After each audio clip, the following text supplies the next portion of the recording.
a Equipaje de Mano. Hoy nos acompaña María de Nova, una mujer que ha dedicado su vida al deporte desde todos los ángulos. Primero como deportista destacada en natación, luego como gestora y líder en el ámbito público. Nacida en Motril, en el seno de una familia numerosa con 9 hermanos, su pasión por el deporte la llevó a convertirse en licenciada en Ciencias de la Actividad Física y el Deporte y a doctorarse en Actividad Física y Salud.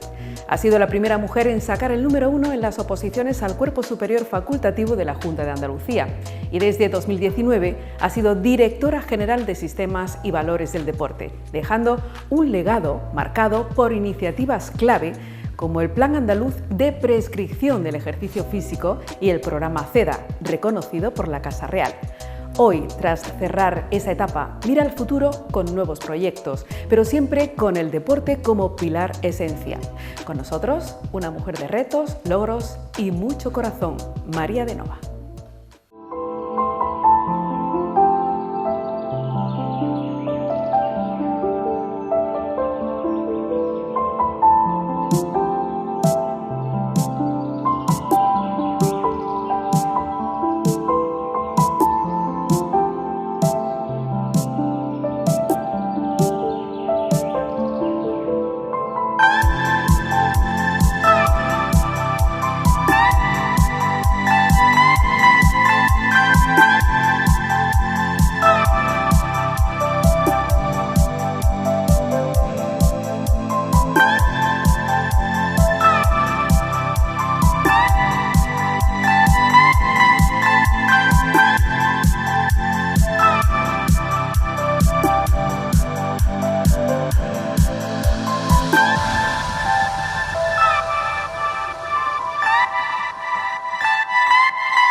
María de Nova es sin duda alguna un referente de esfuerzo, pasión y compromiso. Hoy está aquí para hablarnos de su trayectoria y de sus logros y sobre todo de lo fundamental que es el deporte en nuestra sociedad y tenerlo ahí presente día a día. María de Nova, muchísimas gracias por estar aquí con nosotros en Equipaje de Mano. Gracias a vosotros por invitarme. No sé si conocía este espacio, pero ¿qué te ha parecido el Museo Hernández Quero? Lo conocía la parte de abajo, pero la parte de arriba no, y me ha impresionado la luz que tiene, es precioso, es una maravilla. Bueno, María, vamos a hacer, como bien te he comentado, un repaso un poco por tu vida tanto personal y tu vida profesional, que es muy intensa. Tú vienes, bueno, pues, como decíamos, de una familia muy numerosa de 9 hermanos. Sí, bueno, mis padres, tanto mi familia materna como la paterna, vienen de La Mancha, Villanueva de los Infantes, y es un pueblo muy bonito que se conserva muy bien y es donde murió Quevedo, para que todo el mundo tenga una referencia, y donde Cervantes se ha referido muchas veces en sus libros. Mis padres eran manchegos y bueno, mi padre, cuando aprobó la oposición de inspector de aduanas, que es como ahora inspector de Hacienda, fue número 2 de su promoción a nivel nacional, lo destinaron a los Pirineos, a Port-Bou, ¿no? A un pueblo muy cercano de la frontera de Francia. Y allí, estando presente trabajando, le hablaron de Motril, y le hablaron de Motril como un paraíso. Qué curioso. Y entonces él solicitó como próximo destino Motril. Él ya llegó a Motril con 3 hijos y los 6 restantes nacimos aquí en Motril. Bueno, ¿y cómo ha sido tu infancia aquí? Mi infancia ha sido muy feliz. En el puerto, nosotros vivíamos en el puerto porque en aquel momento las aduanas eran casas oficiales en los que podían vivir la familia que que tenía el administrador de aduanas. Y ha sido muy feliz porque me desarrollaba allí, pues yo pescaba, me recorría el puerto, me iba al espigón, me hacía mis juegos con los erizos, con mis anzuelos para pescar, y sobre todo en el Real Club Náutico de Motril, es donde yo me he criado, pues con la piscina, con los muelles, los barcos, una crianza muy buena y siempre en bici, y muy sana, y después muy saludable, porque al ser tantos hermanos, los hermanos también traían amigos, y aquella era una casa que tenía una vida, era un entrar y salir, y me acuerdo mi madre nada más que haciendo bizcochos, dulces para todo el mundo. Entonces ha sido una vida muy buena, muy agradecida. Como dices, muy familiar y muy deportiva, ¿no? Sí, porque desde además que empieza a nadar, bueno, te gustan todos los deportes, eres sí, multidisciplinar en ese sentido, pero sin embargo empieza con la natación a la edad de 3 años, ¿no? En el Club Náutico, ya te inicia. Bueno, mi hermano Miguel, el mayor, es muy deportista, también fue a campeonatos de España de natación, pero también fue jugador de división de honor de balonmano, ahora es Ironman, o sea, entonces siempre yo he estado muy pegada a mi hermano Miguel y haciendo pues muchísimos deportes de todo tipo. Teníamos una cancha de baloncesto, patinábamos, o sea, hacíamos todos los deportes, yo jugaba balonmano también, pero es verdad que con 3 años mis padres a los 2 o 3 años nos metían en las escuelas de natación del Club Náutico de Motril para que aprendiéramos lo antes posible a nadar, porque ellos eran manchegos de secano. Y ellos no tenían esas habilidades en el agua si en algún momento nos pasaba algo en el mar y eso. Entonces su preocupación era cuando llegaron, es que teníamos que aprender a nadar con 2 años, vaya. Lo antes posible, ¿no? Sí, o sea, que fueron tus padres quienes inculcaron de alguna manera esa pasión también por el deporte, ¿no? Sí, era su preocupación, ¿sabes? Sí. Y entonces, pues estaba la saga de los Pérez de Rueda en aquel entonces, que nos daban cursos de natación, Nono Chávez también estaba por allí. Y bueno, yo ahí entré con Pilar Pérez de Rueda y me enseñaron a nadar, y a los 12 años pues fui a mi primer campeonato de España a Bilbao. Bien, era un logro porque Motril no tenía ningún recurso. Motril solamente tenía la piscina del Club Náutico de Motril, no había piscina cubierta, entrenábamos doble sesión pero solamente de junio a septiembre. Y yo después me encontraba en un campeonato de España con catalanas, con madrileñas, con gente con un montón de recursos. Entonces, bueno, lo logré, fuimos al campeonato de España, y ya a partir de ahí empiezan ya todos los veranos a ir a campeonatos de España, y sobre todo pues los campeonatos de Andalucía absolutos. He tenido récord absolutos de Andalucía en diferentes pruebas. ¿Y en qué momento justo? No sé si fue ahí en este viaje a Bilbao, pero decides que tu pasión es la natación y quieres estar ahí y seguir. Sí, pues efectivamente, con 12 o 13 años lo tenía ya claro. Lo tenía ya claro que mi profesión iba a ser el deporte, bueno, que me gustaría dedicarme al deporte.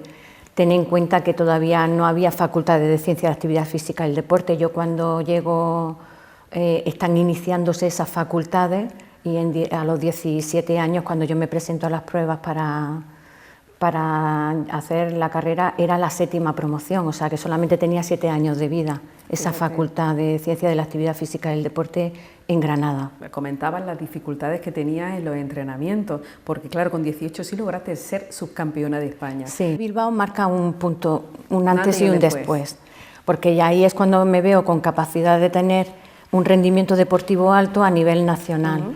Y entonces cuando me planteo pues entrenar en seco de lunes a jueves en Motril, o bien a través también del balonmano, estaba metida en el equipo de balonmano de Motril para mantenerme en forma, y los viernes cogía un autobús cuando terminaba el instituto y me iba a Granada viernes, sábado y domingo para entrenar en la piscina cubierta que tenía en ese momento el INEF de Granada, y allí entrenaba.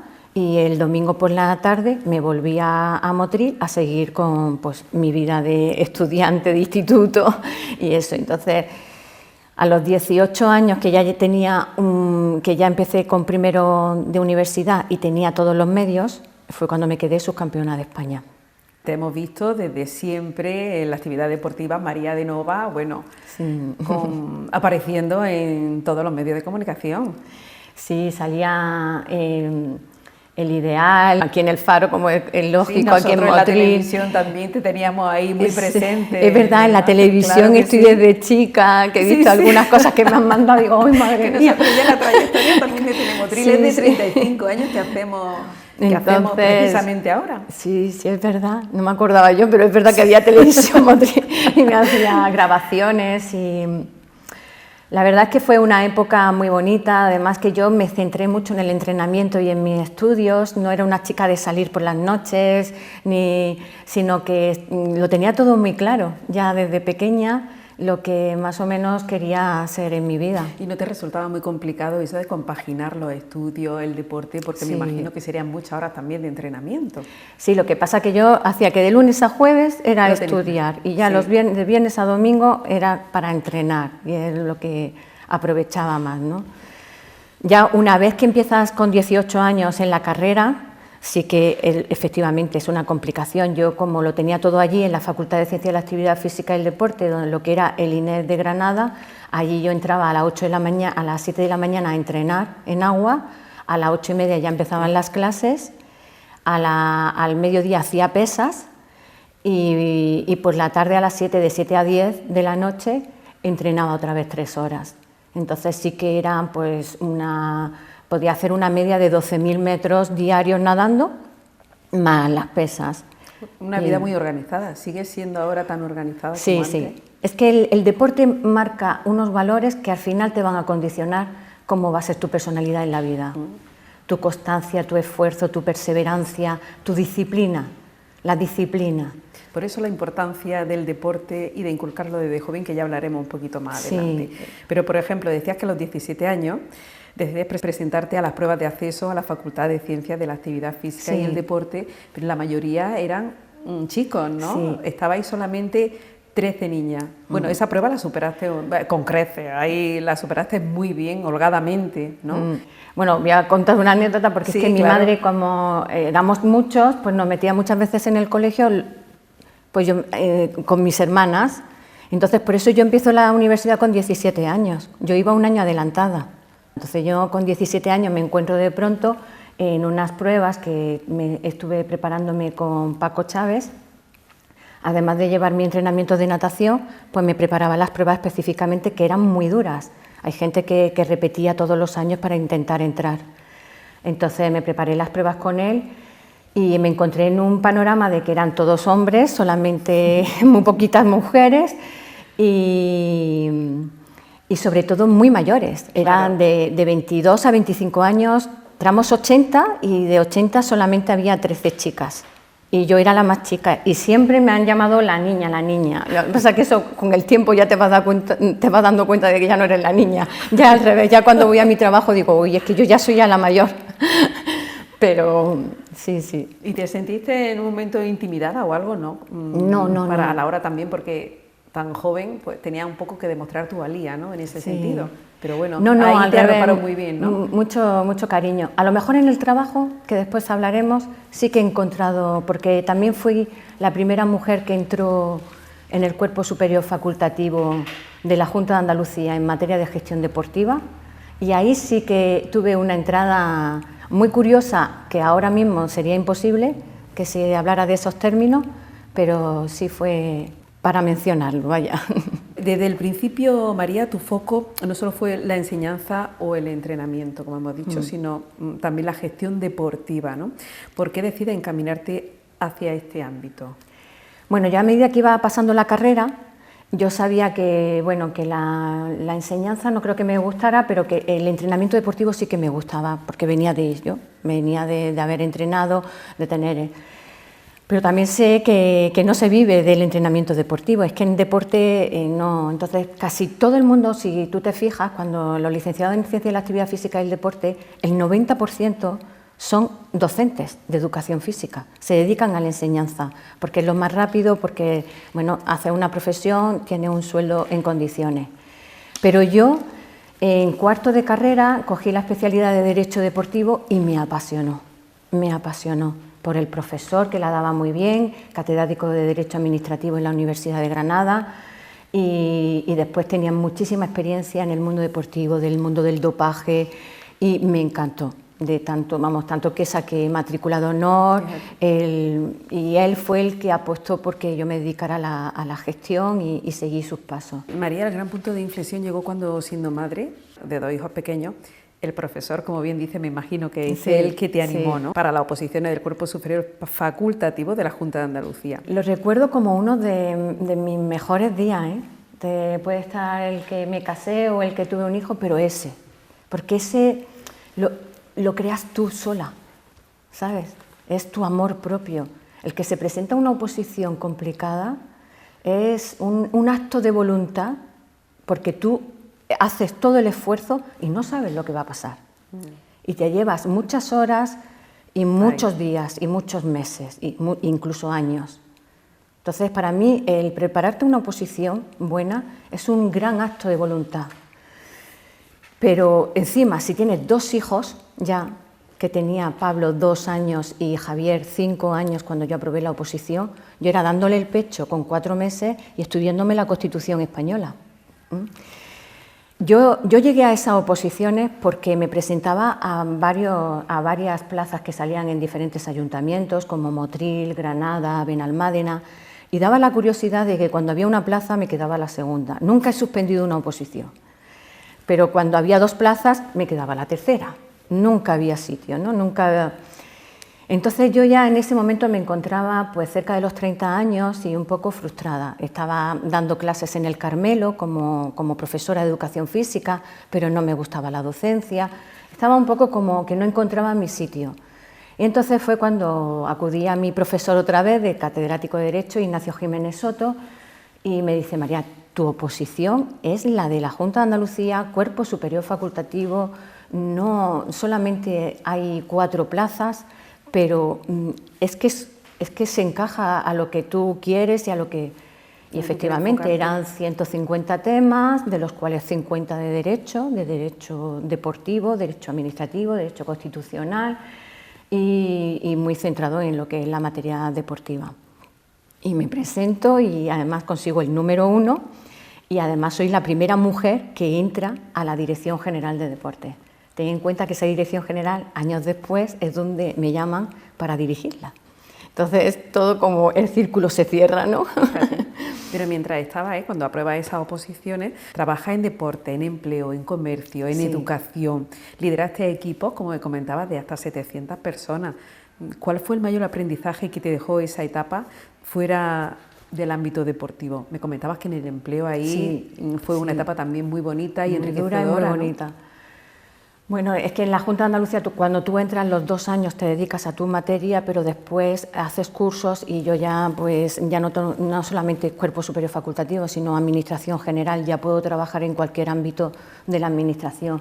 Entonces, coincide en que en el 2008 llega la crisis económica y la Junta de Andalucía cierra presupuesto para deporte. Y yo, que soy muy nerviosa, digo, yo me tengo que ir a otro sitio. Y entonces cuando ya entro en empleo. Y en empleo estuve 8 años, de los cuales llevé la Secretaría General del Servicio Andaluz de Empleo en Sevilla primero y después en Granada. Ahí en Sevilla me encontré con 700 empleados públicos, 35 oficinas de empleo que gestionar, con lo que significa pues contrataciones de limpieza, mantenimiento, de todo, guardia, todo, y gestionar todos los recursos. Después ya fui a Granada, que también era 500 trabajadores y 22 oficinas de empleo. Y bueno, pues eso. Después también estuve un tiempo en comercio, que era muy curioso. Las rebajas no significan lo mismo que ofertas, también me tuve que estudiar toda la normativa, las liquidaciones, todo eso. Hacíamos inspecciones a corte fiel y tal, y bueno, eso también me llamó la atención. También en artesanía estuve un tiempo haciendo inspecciones en artesanía. Y en educación estuve también muy poco tiempo, pero que ya después ya me llamaron de otro sitio y eso, hasta que llegó el 2019. Exactamente, que fue también un año clave, ¿no? Sí. Que allí ya entras como directora general de Sistemas y Valores del Deporte de la Junta de Andalucía. Bueno, ¿cómo afrontas ese reto? Bueno, aquello fue, nadie se lo va a creer, porque al final tú eres directora general y todo el mundo es un alto cargo, pues pertenece a un partido político o no. Todos nos tenemos que acordar que en el 2018 se ganan las elecciones pero hay que hacer un pacto, se hace un pacto de, bueno, ganan las elecciones el PSOE, pero hacen un pacto político el PP y Ciudadanos y se produce el cambio en Andalucía, ¿no? Entonces, es verdad que ese gobierno de la Junta de Andalucía yo creo que va a ser el mejor de la historia, pero no es por nada, sino por las ganas que tenía la gente de cambiar y las ganas de la gente que entramos allí dentro en que nos comprometíamos mañana, tarde y noche en sacar y que Andalucía brillara, ¿no? Fue. Entonces, bueno, nombraron como consejero de Educación y Deporte en Javier Imbroda. Yo no conocía a Javier Imbroda nada. Entonces Javier Imbroda en una cena o en una comida coincide con mi preparador de oposición, con Manolo Montero, que me preparó todo el tema de Derecho y eso. Y entonces le dijo, dime una persona de las que tú has preparado que sea muy buena y que sea la mejor y tal. Y entonces mi preparador dijo, María de Nova. Entonces me pidieron el currículum y me citaron en Sevilla para una entrevista de trabajo. Un alto cargo, una entrevista de trabajo. Fíjate. Lo nunca visto. Javier Imbroda era una persona que no habla mucho, escucha mucho, pero al final te decía una frase y te lo decía todo. Entonces, con él aprendí eso, ¿no? Entonces, claro, yo decía, oye, es que este hombre no habla mucho, yo no sé si no encajo. Pero ya viniendo en el viaje, pues me llamó y me dijo que le gustaría que formara parte de su equipo. Y empezó mi andadura como directora general de esta manera. Una vez que estás allí, ¿cuáles fueron tus principales objetivos? Bueno, la gente tiene que pensar que como vengo de la Junta de Andalucía ya sabía un poco los mecanismos, los procedimientos administrativos. Con empleo tuve un bagaje muy bueno, ¿sabes?, de cómo moverme en la administración. Y después sabía todo, tenía un conocimiento de la normativa deportiva enorme, porque yo venía del Cuerpo Superior Facultativo. Entonces, yo del equipo era más o menos la que guiaba. Muchas veces Javier Imbroda tenía una idea, pero había que aterrizarla en la tierra, porque tú muchas veces, quiero traer a la NBA. Y yo decía, espérate, Javier. Vamos a ver si se puede, consejero, claro. A ver vamos a esperar cómo traemos a la NBA, cómo lo hago esto. Y entonces, administrativamente, yo le buscaba el vehículo administrativo de cómo hacerlo, qué contratación, qué patrocinio, qué línea, ¿sabes? Y entonces, esa ha sido mi trabajo, la parte administrativa, cómo aterrizar, como él decía, me tienes que aterrizar este balón.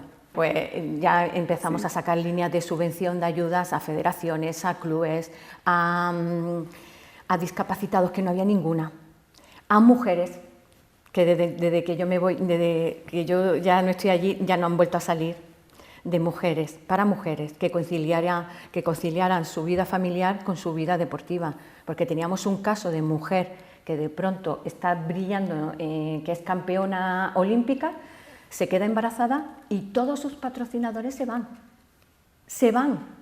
queda a cero. Todas esas cosas, pues bueno, son barreras que se van encontrando. Pues sí. Entonces yo hice 8 órdenes de subvención, un decreto de entidades deportivas que marca el sistema deportivo andaluz, que es lo que está ahora, toda la formación, toda la normativa de náuticas, el plan andaluz de prescripción del ejercicio físico para que el médico... Hablando de logro, importante también. Exacto.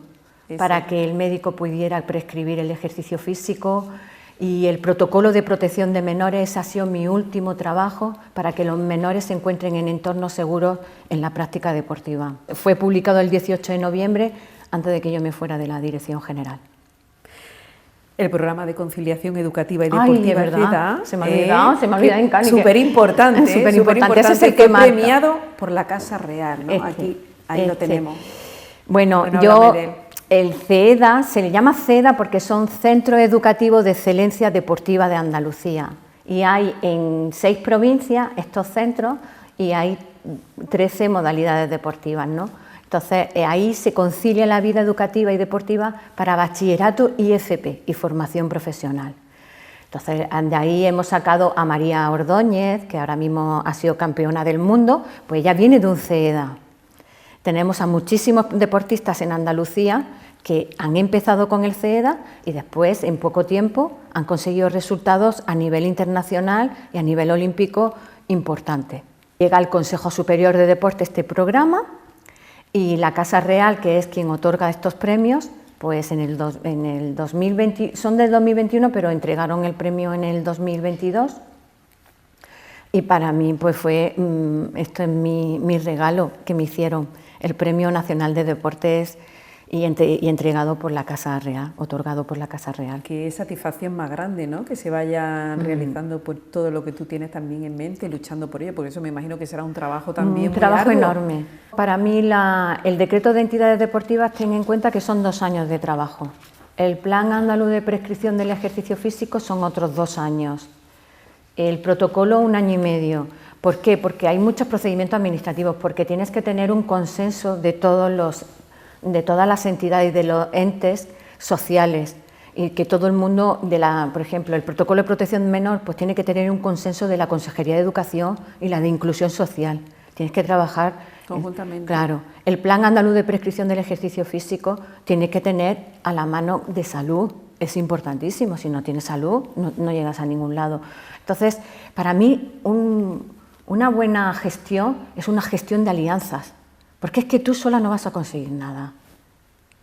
Entonces, lo que tiene que primar siempre en una gestión pública es la gestión de alianzas y aprovechar los recursos. El CEEDA se alimenta de los colegios, de los centros educativos que tiene la Junta de Andalucía, de las instalaciones propias que tiene la Junta de Andalucía y de las federaciones deportivas, que aunque son entidades privadas, son colaboradoras de la Administración y tienen obligación en colaborar con la Administración pública. Entonces, es aprovechar los recursos que tenemos. De pronto me decía un universitario, es que no tengo residencia. Pues tenemos Inturjoven. Inturjoven es otro recurso que tiene la Junta de Andalucía. Pues hice un convenio con Inturjoven para que los deportistas, cuando salieran de la residencia escolar y llegaran a la universidad, tuvieran otra residencia.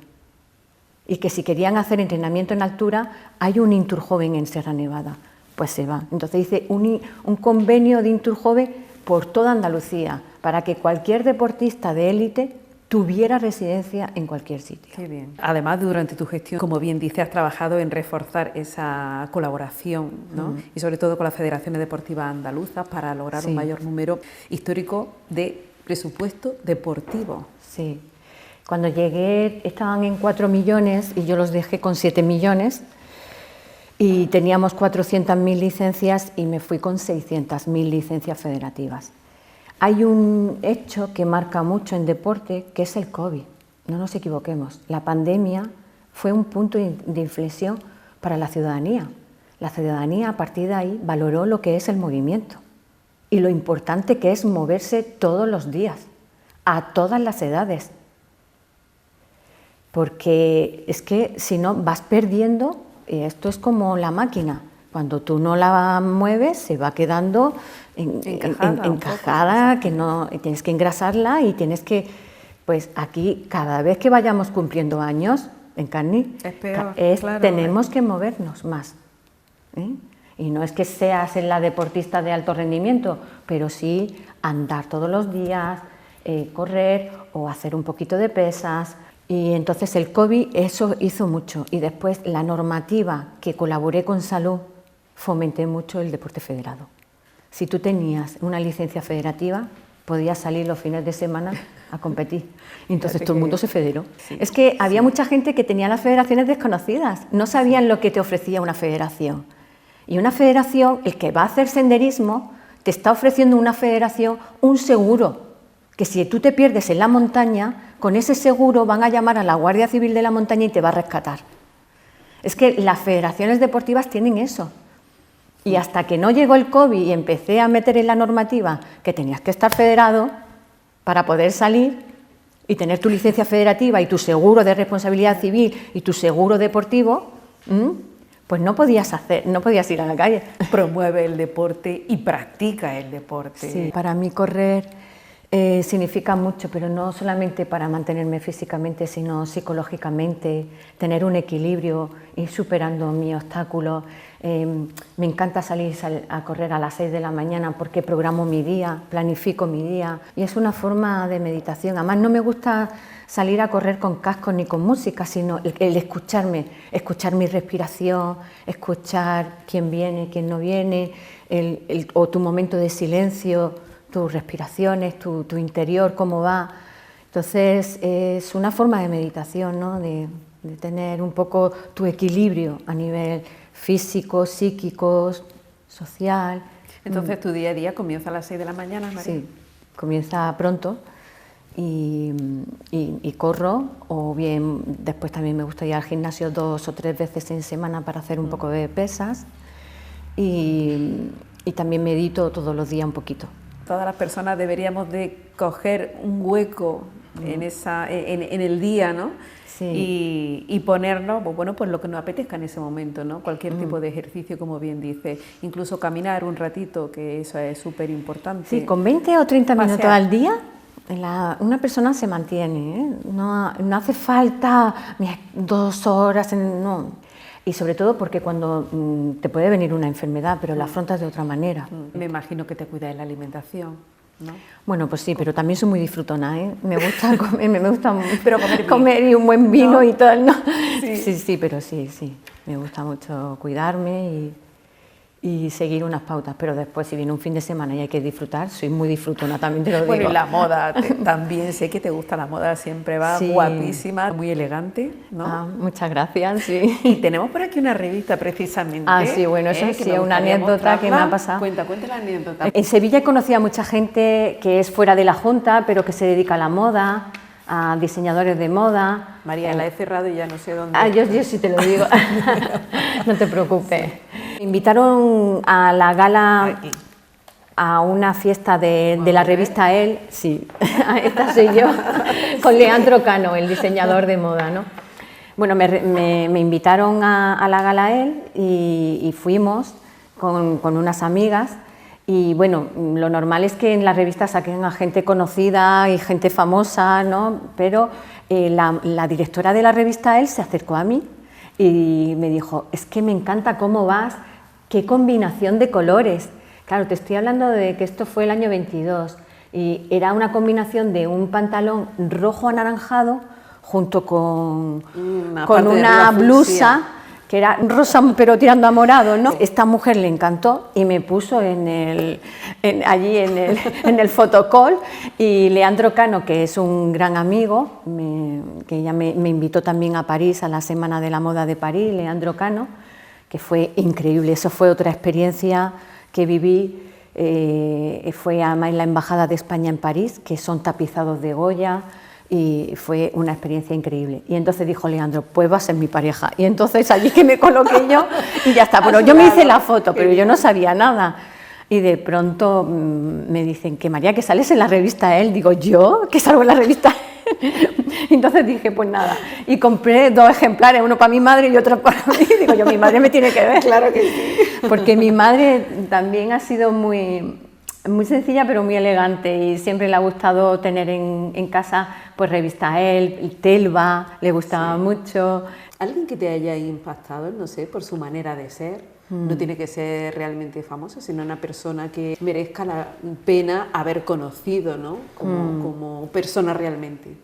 Sí, bueno, pues mira, he tenido con Raquel Revuelta, o sea, yo he conocido a Raquel Revuelta, allí es verdad que efectivamente Lourdes, la mujer de Francisco Rivera, también iba a este tipo de eventos, pero a mí quien me ha llamado mucho la atención en Sevilla y que debo de admirar son mujeres emprendedoras, innovadoras, que han hecho cosas de moda, que las diseñan ellos con productos españoles y que las hacen en su propia casa.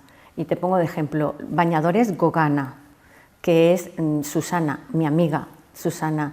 Estos bañadores están saliendo ahora en Supervivientes. La presentadora sale con él. Pues esta chica tiene en su casa su taller, tiene costureras, son un material de España, o sea, todo lo hacen ellos artesanos. Hilando el tiempo, hay otra marca, tiene cosas espectaculares que muchísimos diseñadores de moda la llaman a ellas para que le hagan cosas muy específicas. Anuskas Family es una de bolsos de diferentes colores que cogen telas, también cogen cosas como manuales de plástico, es que no sé muy bien el material ni quiero meter la pata, pero son ideales son ideales, innovadores, todos muy originales, que sales un poco de lo común, ¿no? Estás hablando de mujeres fuera de tu profesión. Sí. Sin embargo, dentro de tu profesión, ¿qué tal? ¿Cómo ha ido? Sí. Bien, vamos, dentro de mi profesión, bien, no hay ningún problema. Te comentaba antes que hemos dicho, bueno, cuando lleguemos a la parte profesional, bueno, yo fui la primera mujer que entró al Cuerpo Superior Facultativo de Gestión Deportiva. Y cuando yo entré a la Dirección General de Deportes, es todo hombres, era todo hombres. El deporte es un sector muy masculino. Y entonces cuando yo llegué, que tener en cuenta que yo llegué con 30 y poco años, pues era, ahí viene la niña, ahí viene la niña. Y yo decía, bueno, que yo no pasa nada si me llamáis la niña, pero vamos, que yo ya tengo 2 hijos y de niña poco tengo ya, ¿no? Y después el mundo del deporte tienes ese problema, que a nivel de gestión pública ya hay más mujeres, pero a nivel de federaciones, a nivel de clubes, muy pocas, ¿no? Muy pocas mujeres directivas, muy pocas. Eso... Y entonces, y no levanta cabeza, porque por más que hemos hecho cursos de formación y eso, pues seguimos teniendo de 60 federaciones que tiene Andalucía, 2 presidentas nada más, 2 presidentas. Pero es que te vas a nivel nacional y de 100 federaciones, creo que hay una o 2. Ahora, como este año ha habido elecciones, no sé si ha habido algo más, pero no más. La mujer deportista sí que ha habido un incremento, pero a nivel directivo es un techo de cristal.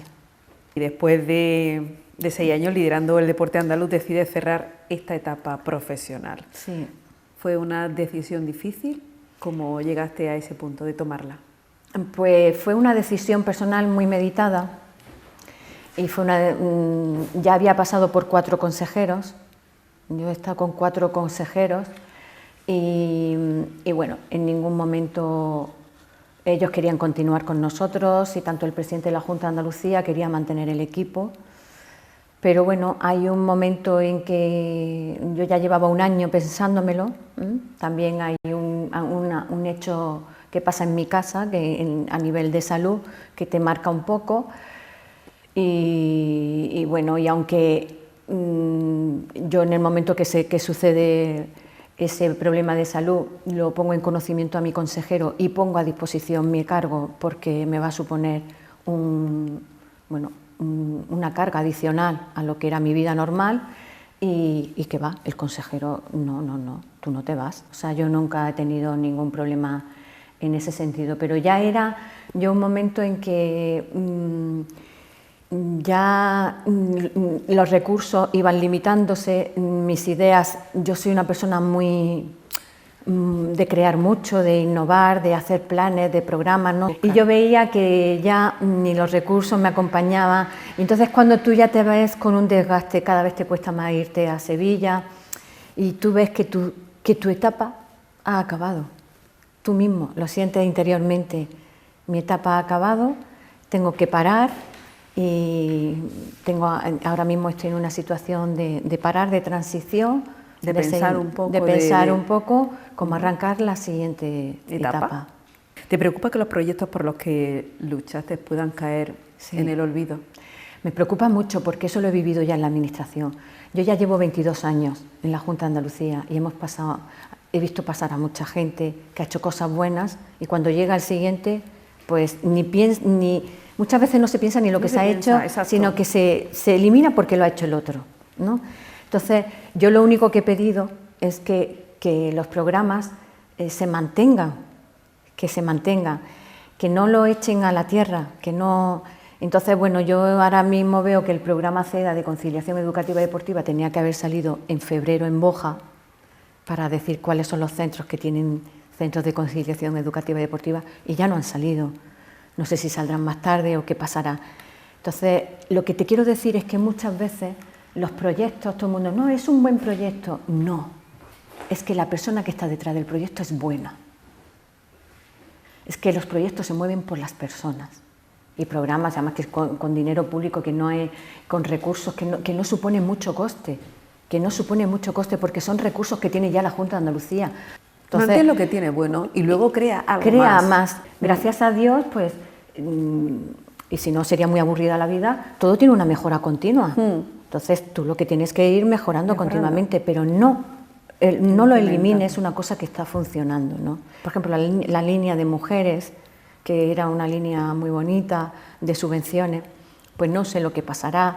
Entonces, bueno, al final te das cuenta de que, pues lo que decíamos, que los programas, los proyectos, depende del que está detrás, de quién impulsa, de quién, dónde está el papel, ¿no? Yo como digo, en la administración, pero ¿por qué no sacamos ya el protocolo de protección menor? No, porque era el letrado.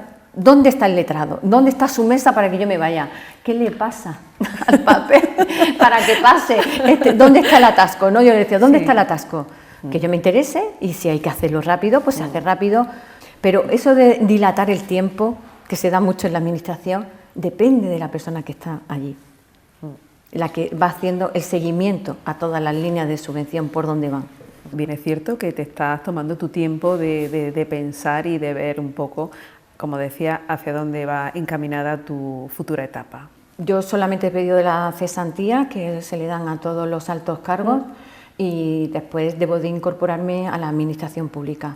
Pero sí es verdad que le estoy echando un ojo al sector privado, ¿no? Y ver que...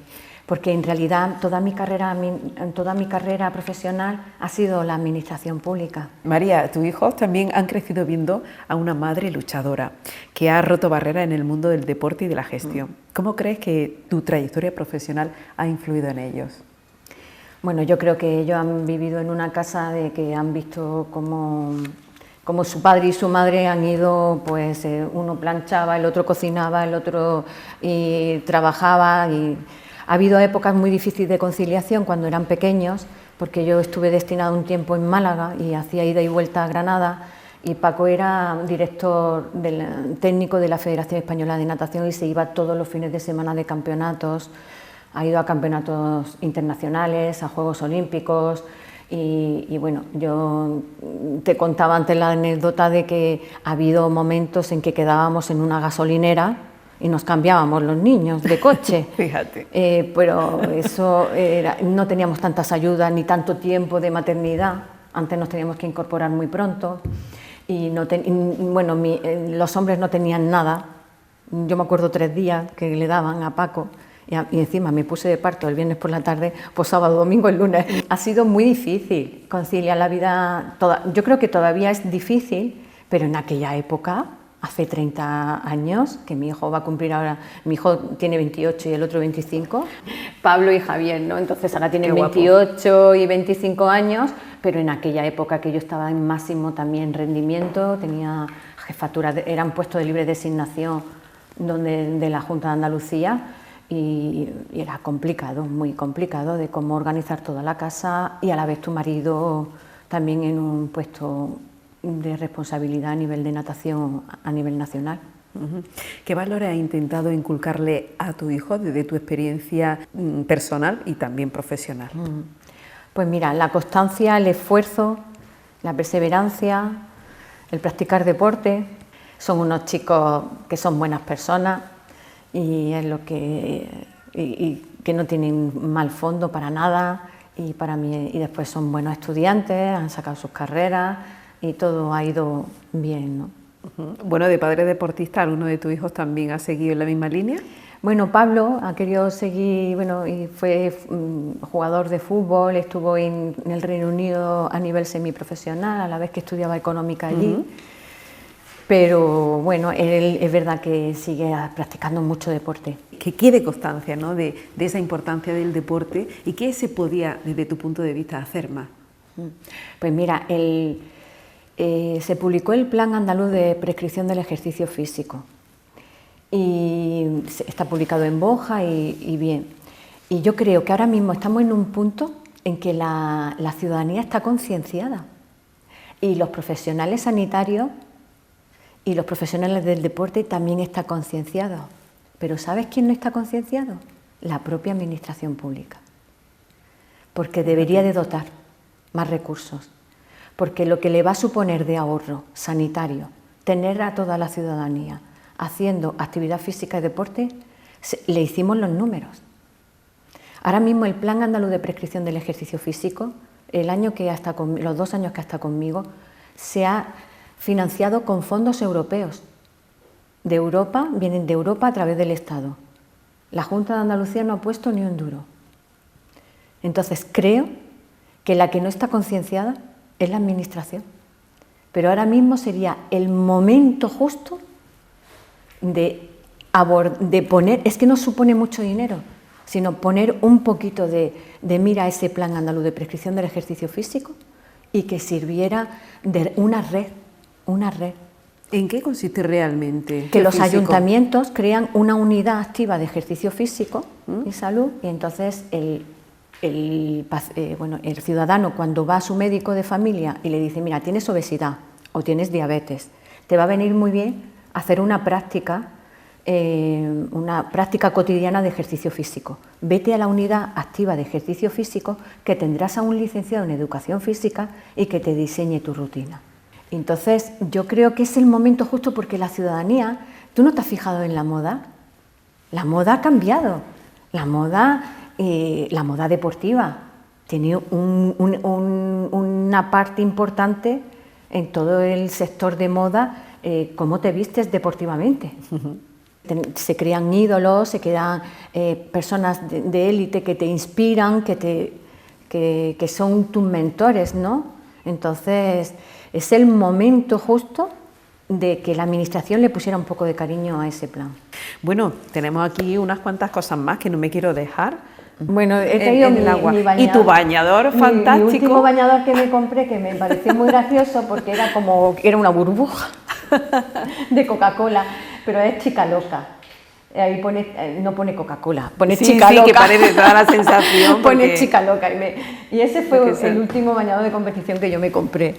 Y después, bueno, pues ahí tenemos el gorro de natación, las palas que se utilizan para hacer brazos en natación, mi familia. Ahí. Y bueno, mi hermana Belén la he traído porque mi hermana Belén era la número 4. Yo era la quinta de 9 hermanos y ella era la cuarta. Falleció con 42 años de cáncer, la pobre, y tenía 3 hijos muy chiquitines, y bueno, fue un golpe muy duro para mi familia. Para mis padres ya ni te puedes imaginar. Mis padres son estos, mis padres Teresa y Miguel pues tienen todo el mérito del mundo, porque criar a 9 hijos, ya te puedes imaginar, que para mí 2 hijos ya es un mundo, madre un trabajo mía, enorme, pues imagínate 9, siempre muy... ¿Habéis sido una familia muy unida? Muy buenos padres, sí, muy buenos padres y encantadores. Mis padres de Motril se fueron a Sevilla porque mi padre lo nombraron inspector de Hacienda de la zona oriental de Andalucía, y ya se mudaron allí a Sevilla, que fue justo cuando yo cumplí 17 años y me presentaba ya a la universidad. Y ahí terminó su vida laboral mi padre, y después ya decidieron irse a Villanueva de los Infantes, a su pueblo, pues a envejecer juntos. Claro, la tierra tira, ¿no? Como la tierra tira.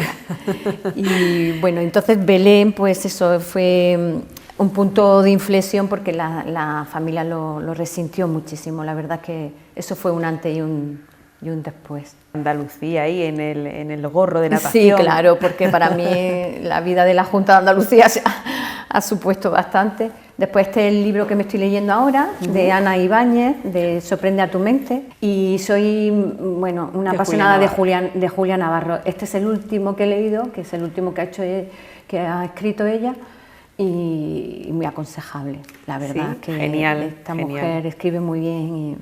Sí. Nos has explicado todo lo que ha hecho, que es maravilloso. Y María, hemos llegado al final del programa. Bueno, pues se me ha pasado, vamos volando. Ha sido una maravilla hablar contigo. La verdad tenía muchísimas ganas de que, porque ya lo estábamos planeando, precisamente quedamos antes de la pandemia, ¿te acuerdas? Es verdad. Y justo íbamos a grabar cuando nos confinaron. El 14 de marzo cumplió 5 Pero años. por suerte te tenemos aquí, hemos podido charlar contigo. Muchísimas gracias, porque eres una persona maravillosa, trabajadora, emprendedora, y que se cumplan todos tus sueños, María. Bueno, te va a ir muy bien. Si tenemos suerte y si todo va bien. Pero seguro que sí, yo me apasiono con cualquier cosa que me dé. No tengo problema. Pues muchísimas gracias, lo dicho. Muchas gracias.